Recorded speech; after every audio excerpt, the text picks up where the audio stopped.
Then we went into other times as well, and we moved office from Mary King's Close down to Blair Street, first of all Nidri Street and then over to Blair Street. I ended up running the business full time, and at that point we then employed more full-time staff to administer the business and more guides, and we increased the number of tours, the different types of tours. We opened up an events department, and that allowed us to put on tours all around the country, providing guides to different venues, taking in contracts from north, south, east and west, and therefore we had to train even more, and therefore the administration of the company got bigger and bigger, as did our reputation. And at the same time, because I had left teaching, although I was passionately committed to Mercat, I also missed doing battlefield tours as well, and of course that then led to another company effectively being formed. It's still under the Mercat Tours umbrella, but it was devoting itself to providing battlefield tours abroad. And in the last 15-20 years, I'm delighted to say that both companies grew amazingly in a relatively short time, and that meant that Mercat was not only the largest company in the country, and I don't just mean Scotland, I mean the whole of Britain, providing quality guided tours in the city, but we're also the largest company in Scotland providing battlefield tours to the schools across the country. And that is how we have grown, and the reputation has continued to grow in the intervening years. I came back to the company about 10 years ago when I retired as Deputy Director of Education in Edinburgh. And I was the General Manager for a while, and I was just taken aback by how much the company had changed. For example, the access to the underground vaults of South Bridge, that didn't happen in my day, and the huge emphasis on the hauntings that are alleged to have taken place down in the South Bridge.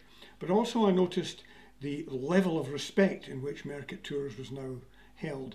I'd done a lot of the marketing with the assistance of my brother actually in the early stages, and we really had to work hard to convince people that as the new kids on the block, we were a pair of hands that could be trusted. I came back to the company to find people would say, "Oh, you're from Mercat Tours? Oh yes, we know about them, of course. They've got a high reputation." So it was actually easy to come back as General Manager, because I came back to a company that was well established. And so much so that nowadays Edinburgh Castle, we have a partnership with them to do a joint tour of the Old Town and the Castle. In the Far East, the company Cooni will only use as their first preference Mercat Tours guides for their groups coming to Edinburgh, and that's just the tip of the iceberg. The reputation of Mercat Tours now is as high as it's ever been, and it's growing all the time.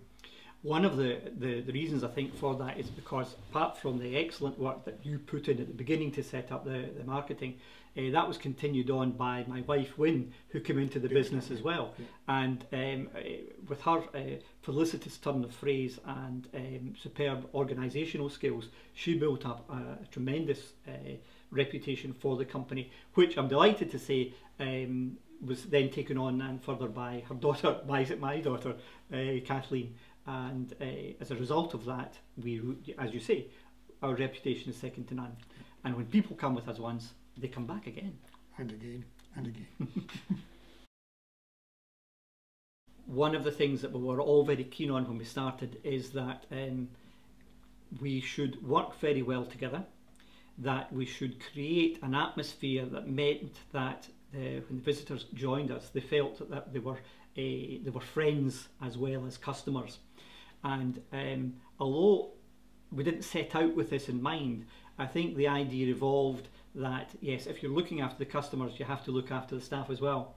And because we were all friends to start with, and because our first guys that we took on were also ex-colleagues of ours, or present colleagues, because a lot of them were sometimes former pupils. Indeed, that's right. We all knew each other. And I think one of the advantages of that meant that the people who worked within Mercat had very close contacts and real friendships developed. Very early on, my daughter Kathleen came in to the business as a guide, there were other friends and relatives who were involved as well. And then subsequently, my wife came in, as you know, when came in as the head of development, and we were able to talk about a family and the idea of family.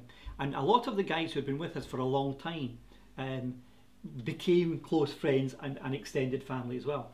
And we've always said that one of the unique atmospheres, I think, within Mercat is that it's not just a place of employment. It's a place where people come, but are happy to come, and they're happy to work with each other, and we look after each other. Yeah. So the concept of Mercat as a family, as an extended family, I think has grown over the years.